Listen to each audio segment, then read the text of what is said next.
Hi, it's Colleen and welcome back to my sewing channel. So as you know, I've been going through my sewing room section by section and decluttering. Today we're going to tackle patterns. This is my sewing table, but it's just a door that I've covered in vinyl and put on top of two filing cabinets. I keep my patterns in these two bottom drawers of the filing cabinets. It's actually really handy to store patterns this way, but you can see my drawer is stuffed. Basically, I have files that go this way, and each of these files is a category. So this first category is kids, then I have dresses, skirts, tops, etc. all the way across.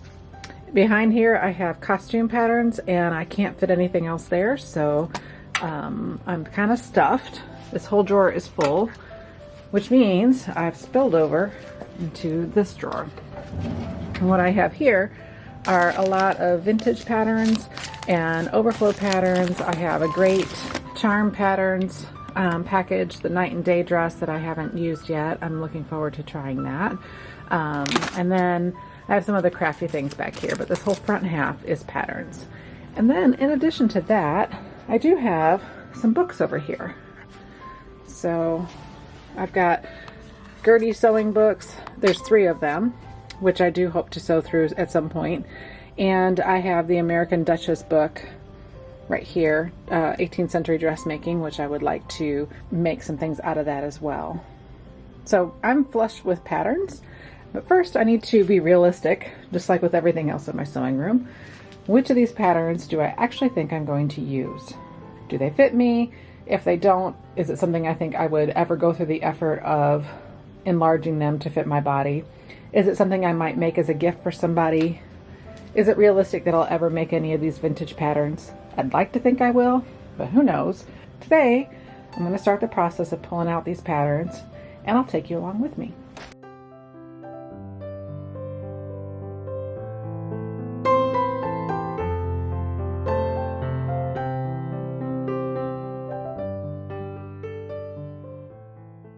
Okay, I'm going to start with these. I've got kids, dresses, skirts, tops, and then some separates. Let's take a look and see what I've got and what I can realistically use. I do love the lines of this dress, very classic, simple dress. A full bust adjustment would be necessary for me, and it's certainly going to be too small in the hips. I don't think I'm actually going to tackle that one, so that one's one to give away. This I got, you can see, 99 cents, and I thought it would be a good basic pattern, mostly for this one right here. And this is in the size range for me, so I think I'll hang on to that. Vest patterns, I've actually made this one a couple of times. However, my body has changed over time. This is not my size range, and I think it'd be pretty easy to just replace it with a dollar sale at Joann.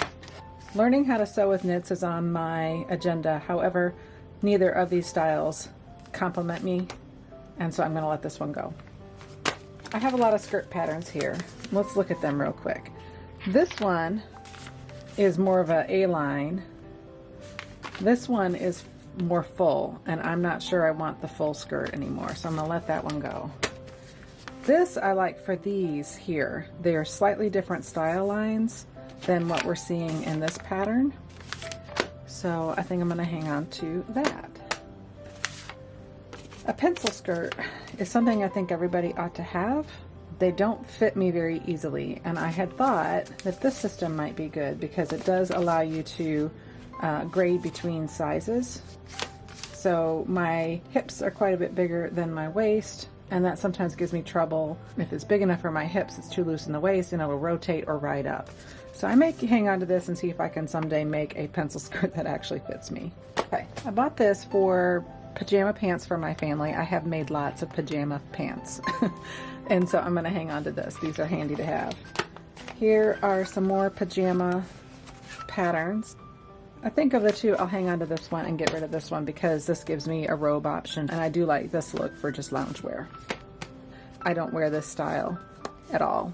Some things you have to get past the design of the pattern envelope and envision what would I do if I altered this a little bit. Could I make it in my own fabric or my own colors? Like, I would not wear this outfit, but is there something I could make in a color that I would wear? I'm deciding no on this. Good basic wardrobe options, and they all work together. There's nothing really dated about any of this stuff. I would never wear leopard print, but these are good basic, like that's a good basic work dress, a good basic jacket, and this includes all of those things. So I'm going to hang on to that.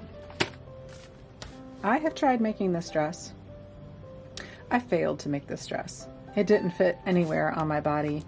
I think because I didn't know what I was doing when I tried it, but I don't need to keep that. Good classic dress. I really like this a lot. I don't do high-low hemline, so that'd be easy to fix to be a level hemline, but you see it has separate patterns for different cup sizes, and that's perfect. So I'm gonna hang on to that. Here's another one of those fun vintage patterns. I would never do polka dots, and I would not put bows here either, but I like that, so I'm gonna hang on to that one. These are my kid patterns, and I really do like sewing for children.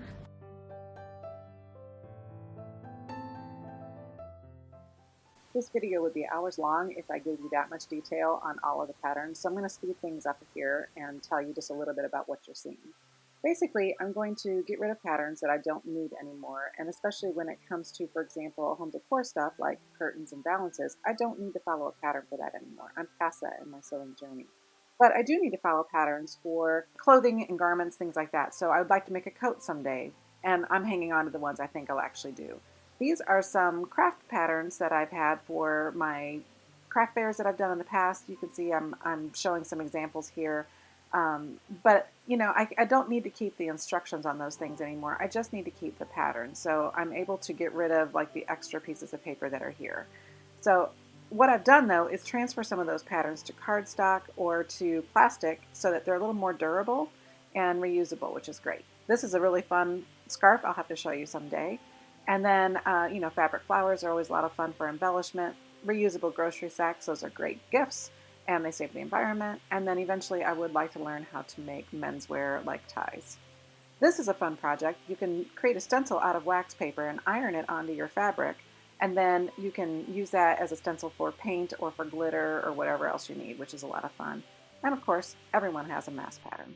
These are my costume patterns, and I've done a lot of costuming for theater. But for those, you don't necessarily need to be historically accurate. You just need to have a silhouette that conveys a sense of time and place. But I realized I want to move in a different direction with historical costuming, and I would like to make historically accurate, wearable versions of these items. So here's my thought process on this.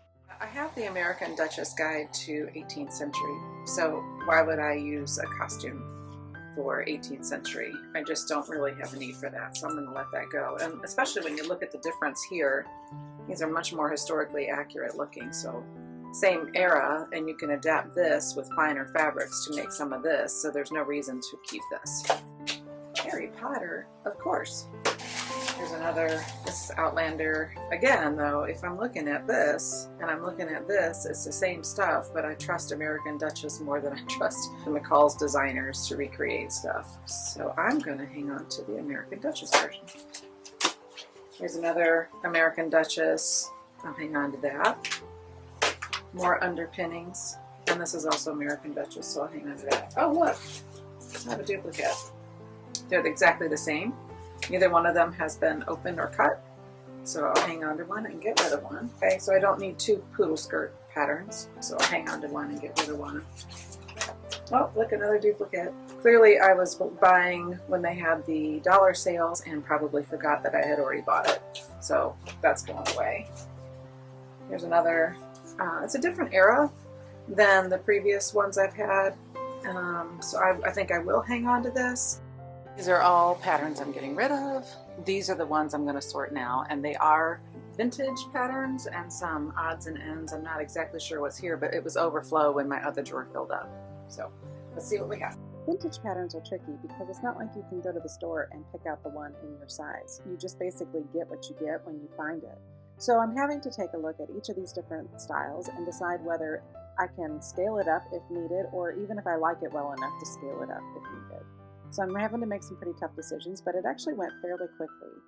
This style, for example, the fit and the flare, is a style that I know looks good on me. It makes me feel good when I wear a fit and flare outfit, and it kind of covers some of my problem areas and highlights some of the better areas of my body. So I am hanging on to those because I think that those are styles that are classic enough. I would like to practice making them. And I thought it'd be fun to do a Sewing Through the Decades series on my YouTube channel eventually. We'll see if I ever get there. But like, I don't need any ponchos.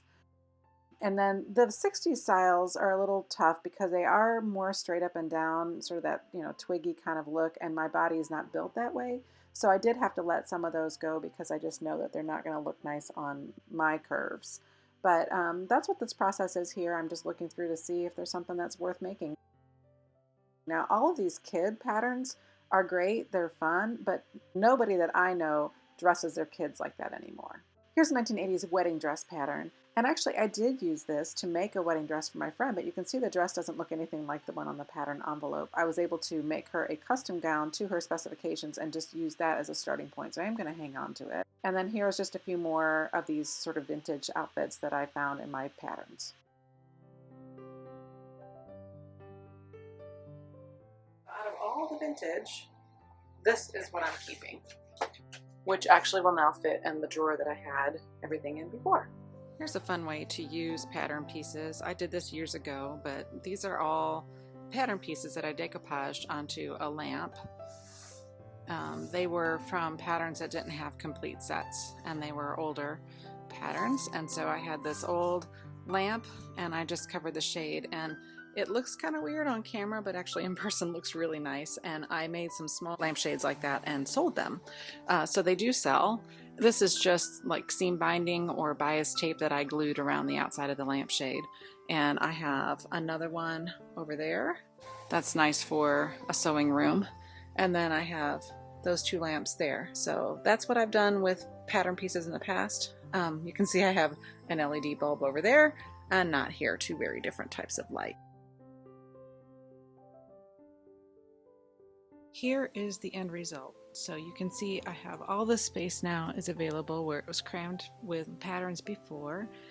Now I have all my categories and I made new labels. It's driving me crazy that I didn't have all clear of these tabs, but I'll eventually get some new tabs. Anyway, I have kids, tops, skirts, separates, dresses, vintage, outerwear, sleep, undergarments, costume, accessories, crafts, and sewing manuals. I had some of these books over on my book area right there and decided that it makes sense to have them here next to my machines. So if I have a question, I don't have to actually get up to go find it. I do have a lot of extra hanging file folders, and I had forgotten that they're too tall for my drawers. So see, they kind of stand up.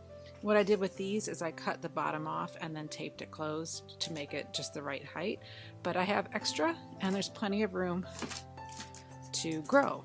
So I will be having more patterns, not that I'll be buying them, but like here is a secret project I'm working on as a pattern tester for a 1920s gown, which you'll be seeing on this channel eventually. So I just printed that out. I'll need to store that when I'm done with the project. Over here, if you remember, this drawer was full, and now all of those patterns that were in the front have been sorted, and the ones I'm keeping are over there. And you can see how much space now I have, which is great. It just feels really, really good.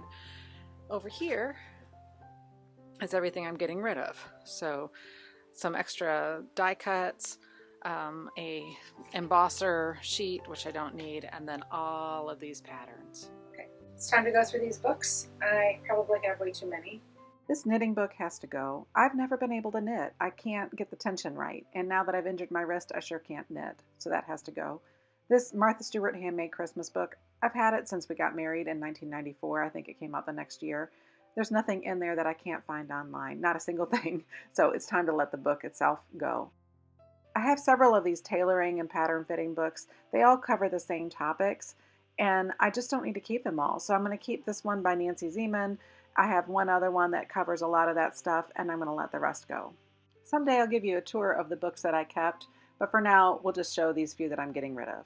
This is all of the stuff that I'm keeping, and here's everything that I'm getting rid of in this big pile. They're all going to be heading out the door, either donated to a friend or donated to Goodwill. And since I made the decision about knitting, I did go and I have a couple sets of knitting needles and a couple of project instruction things that I no longer am going to hang on to. I will hang on to a few crochet hooks and some crochet thread because I do understand crochet enough to be able to do like a crochet edging on something if I decided to go down that path, or for a button loop or something like that. Thanks for joining me for this process. I'm sorry about the audio and a few of those clips. I was having trouble with my microphone, and there was even a few video clips that I didn't have my microphone on at all. And I wasn't about to go back and resort patterns I had already sorted just to get the video with audio. And I can't get it any better on the voiceover, so it is what it is. But I'm going to go ahead and leave you with some fun parting shots of my sewing room. I do promise that the next few videos will actually be sewing. So now that I've done a lot of the organization in my room and kind of gotten it reset after a few years of not using it much, I feel ready to embark on some fantastic new projects, and I can't wait to show you all of the different things I'll be working on. So for now, thanks for watching. Subscribe if you'd like what you see here, and I'll see you next time.